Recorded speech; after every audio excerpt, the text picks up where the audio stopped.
on you. As we go on the air at noon, we're following breaking news. A shelter-in-place order has just been canceled for students at Eureka High School.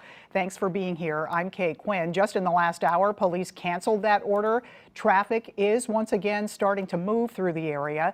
The initial emergency centered around a truck in a parking lot carrying a chemical that could have been dangerous. 5 on your side's Megan Kernan has been on the scene for hours now. She is there live gathering information. Megan? That's right, Kay. Hazmat crews responding here just outside of Eureka High School checked to overturn barrels with hazardous materials inside the trailer of a semi-truck and didn't find any leaking. So this is no longer an active emergency hazmat situation. Now, here's what it looked like about an hour ago before it was cleared. Deputy Chief William Stamberger with the Eureka Fire Department says around 10 o'clock last night, a semi-truck clipped a light pole right at the entrance to the high school. It wasn't until this morning when Stamberger says they were called to check on the barrels. Now, hazmat crews were able to return the barrels to the previous position. Stamberger says the students were never in danger. Students at the school have been sheltered in place. There's no hazards to them or to the surrounding areas or to the environment because there hasn't been any leaking detected.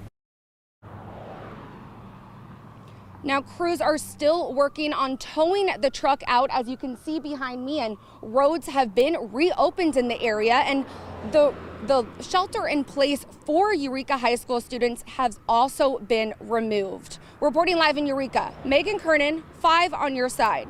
All right, thank you, Megan. Now to the latest out of Kansas City. What had been a massive Super Bowl celebration became a mass shooting. It left 1 person dead and 21 injured, including 8 children. Police just announced it appears to stem from a dispute between several people. NBC's Jay Gray has the latest.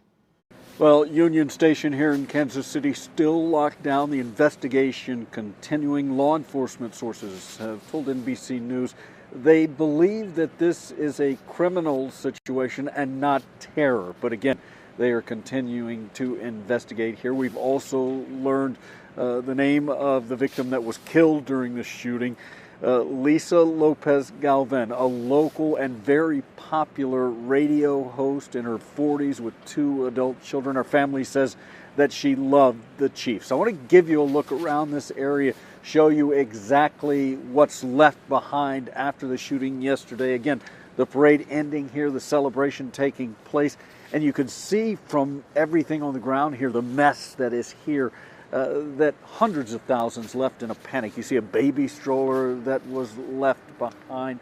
There are tools that were abandoned by crews on the ground here. You'll see homemade signs as well as folding chairs. Again, just so many people rushing to try and get away as everything started to unfold here. Now, here's what I can tell you. There's still a lot of questions right now concerning what's happened here and moving forward. The biggest seem to be who's responsible and how and why this happened. Police have really said little, if anything, about the 3 suspects that are currently in custody. They're also not talking about any potential motive at this point, but they do stress that they are still in the very early stages of their investigation here. Now, the Chiefs players and staff have all gone to social media, many just after the shooting took place, including quarterback and Super Bowl MVP Patrick Mahomes, who wrote simply, "Praying for Kansas City," a sentiment I think a lot of people across the country share right now. That's the latest from here in Kansas City. I'm Jay Gray. Now back to you. Police say the victims range between the ages of 8 and 47. Half of the 22 injured are under the age of 16. The shooting happened despite the presence of more than 800 police officers. We now have new information about that crash that led to the deaths of 2 women near the Enterprise Center early yesterday morning. We've confirmed the victims are 42-year-old Leticia Bracero and her 21-year-old daughter, Alyssa Cordova. They are from Chicago. They were leaving the Drake concert when a Jeep driver ran a red light and hit them. According to our partners at the St. Louis Business Journal, the driver is a young adult with no criminal record. As of right now, no charges have been filed. The suspect is still in the hospital. All right, switching gears to the weather. Boy, it's turning out to be a really nice day again. Not as warm as yesterday. Yesterday, 61 for that high. And today we might pop back into the low 50s. And it did get cloudy there for a while, but now it's starting to clear up once again. And some sunshine and clouds mixed in, but it is a little bit cooler for sure. And you notice that breeze out there. So it's about 51 in St. Louis. So there you go. We just popped back into the 50s after falling into the 40s. Kansas City is still at about 39, so a little bit colder air there, and that heads our way for tomorrow. But the satellite radar shot, you might have heard a little bit of thunder overnight last night, and I sure did. And then, of course, that moved away. No more rain today, but some sun and clouds mixed, and plenty of sunshine out there now in St. Louis. So 51 degrees. We have a northwest wind at 16 miles an hour, and the breeze is up. Some of those gusts earlier were about 30 miles an hour. So breezy today and about 52. And we'll talk about the rain, the sleet, the snow for tomorrow coming up in Maine weather. Okay? All right, we'll see you in a few minutes. Thank you, Jim. New at noon, St. Louis Mayor Tashora Jones is taking part in a special partnership. About 2 hours ago, 4 organizations held a wall-raising ceremony in South St. Louis. Habitat for Humanity, Art Place Initiative, Old North St. Louis Restoration, and Dream Builders for Equity, all joining together to build 8 homes and rehab 10 others. They hope to have all of them done by the end of the year.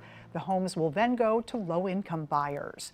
Happening today, the Kirkwood City Council expected to vote on a plan to close a busy street and turn it over to a church. If the measure passes, Jefferson Avenue between Clay and Harrison would close to traffic. St. Peter Catholic Church would then spend $600,000 to build a cul-de-sac connecting the church and the school. In exchange, the church would open its parking lot to the public. Also tonight in St. Louis, a Board of Aldermen committee will discuss how to spend that Rams settlement money. Members of the committee asking for more public input after an online survey garnered 12,000 votes. The top choices are to replace the water mains, redesign streets, and give city workers raises. The city settled a lawsuit with the Rams in 2021 over the team's departure from St. Louis. The city of St. Louis received $280 million. Still ahead, national security concerns in Washington, why some on Capitol Hill are worried about Russia. And a house sitting on the edge of a cliff after a landslide, why the family living there is being allowed to stay.